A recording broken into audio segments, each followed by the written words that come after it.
here with Mr. Charles Wallace.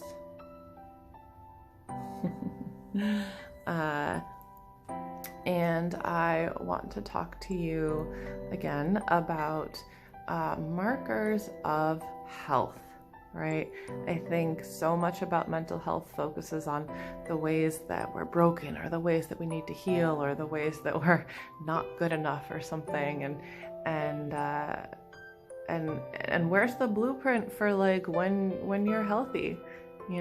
So I want to be clear, because good academic cites their sources. So this definition I found in a book by Dr. Sue Johnson, who I have been fangirling since 2014.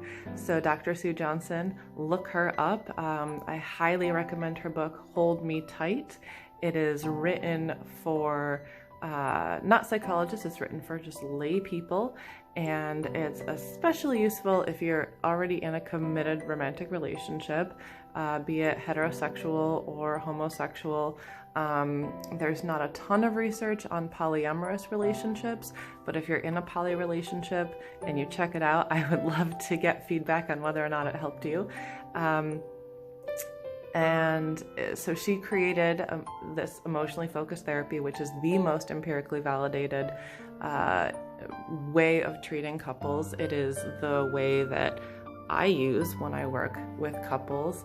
I think it's brilliant, and it seems to, my experience is reflective of the research, right? The research says it works, and it seems to work for me, and so it's great and all of that. So anyway, so I was reading a book of hers, and she quoted Dr. Carl Rogers, and Dr. Carl Rogers is another, big name in psychology. He's kind of old school.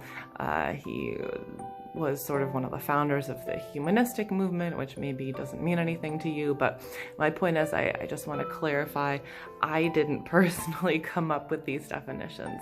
A couple weeks ago, I posted one video on my website defining mental health from a relational psychoanalytic perspective. So this is a definition of mental health from the attachment/Rogerian perspective. And so as I'm talking, I want you to be thinking about where you are on the spectrum, right? It's likely that you're not all the way on one side and all the way on the other side. Watch out for that black and white.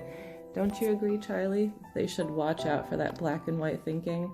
Life is full of nuance and gray, so you're probably not all bad and you're probably not all good. Just kind of check in and be like, hey, where am I on these markers of mental health, and what do I want to do about it? All right. So the first thing is that healthy existential living means being open to experiencing life in every moment as it is. Sometimes we call that radical acceptance. I tend to refer to it as not fighting reality, right?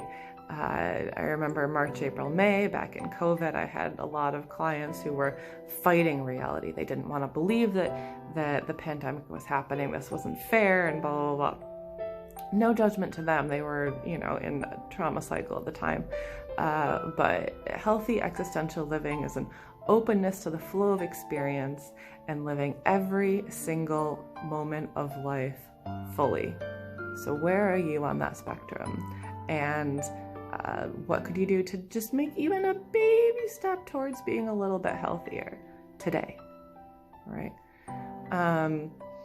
A healthy person legitimizes and affirms the validity of their own experience. When I talk with clients, I often use the term internal voice, right? So the ability to legitimize and acknowledge your internal voice, and then use that internal voice as a guide for your behavior in the world.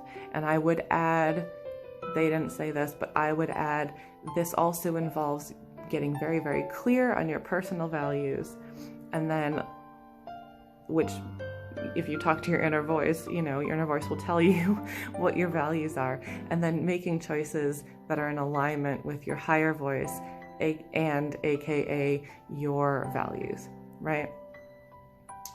A healthy person in terms of, validating one's own experience too, there's a lot of resistance to, I don't want to be feeling sad right now. I don't want to be feeling anxious right now. I don't want to be feeling grief right now. And that resistance to what is, believe it or not, makes things worse over time. It is much, much easier to, I like to use the sort of Zen example of clouds in the sky, right? You are the sky. And any emotional experience that you have are clouds passing through, right? So maybe there's a horrible thunderstorm, there's lightning and thunder. The lightning and thunder doesn't touch the sky, it doesn't scar the sky. It comes, it storms, and it passes. So you are the sky, and your emotional experience are the clouds and the storms. So they are both not fully you and also fully legitimate, right? A healthy person also actively chooses their course of action. Grab the bull by the horns. Take responsibility for your own go-round life to whatever extent you can, which is probably a little bit more than what you're already doing. And then by taking responsibility for your life, that means you make choices, that means you commit to those choices, and you take responsibility for those choices and their consequences, right? That is healthy. That is healthy. And a healthy person also is very creative.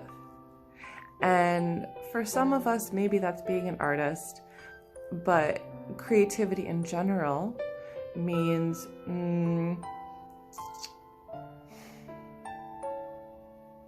being flexible and open enough to improvise, to embrace whatever is in front of you, because life is constant change, constant upheaval, right? So flexibility and openness to accept whatever new thing has come into your life, and adaptable and flexible enough to come up with creative but authentic solutions to adapting to the current problem at hand, right?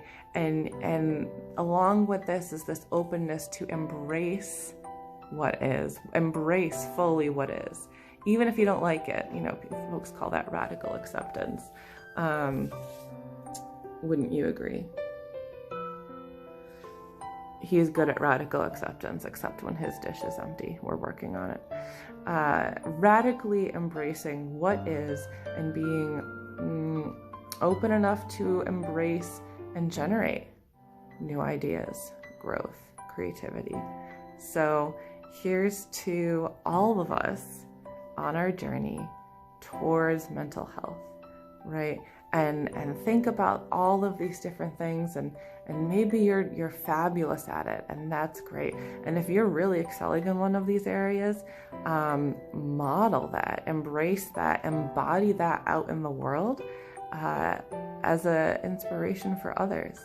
And also take inventory of ways you could make even just a baby step closer to this type of health. So I'm Sarah Harper with Healing Health Connections. I am accepting new clients, healingheartroc.com, and I believe in you.